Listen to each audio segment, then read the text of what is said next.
Welcome guys, and today I'm presenting you a new project and I'm happy that you joined me making it. Now, let's make this beautiful handband, the one you have just seen in the intro video. Well, for this project I need just one ball of yarn, which is great because sometimes we buy yarn and we've got leftovers, and that's why this is like one ball.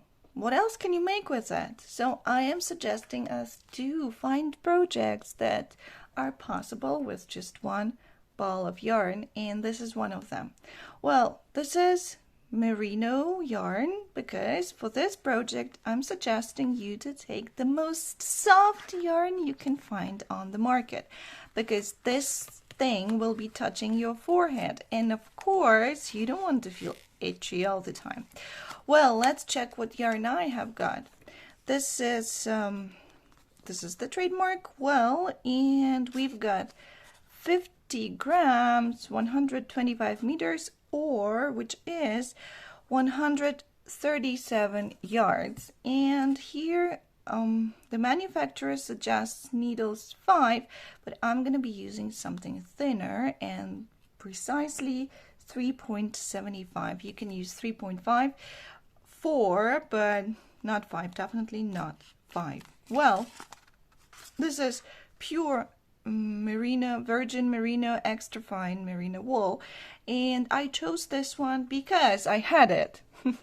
That's the only reason. But anyway, I suggest you to take something soft because you need it, well, you need it to be soft.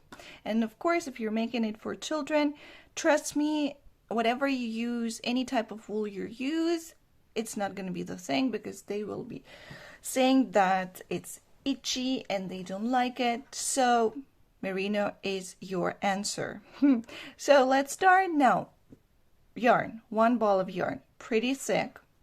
I've showed you my measurement, but you might be having something even thicker, because trust me, the thicker it is, the faster, but not too thick, not too chunky, I would say. So this is the perfect one, and somewhere here I'll be showing you other options for this type of project. Then we need needles. Well, I am using 3.75, which is US 5. Well, it's just because I did not find 3.5. Well, actually, I know where they are, but they're in a project right now, so I didn't want to take them from there. So I'm using 3.75. You can be using 3 up to 4, not more, because we don't need that more. We don't need it to be too loose. We need it to be rather dense. All right, so one ball of yarn, your needles, maybe the scissors, and okay, 2 more extra needles you would probably need. So these ones plus 2 more. Now we'll show you that in the, well, a bit later. All right, so let's start. Easy like that. One ball project. Let's go.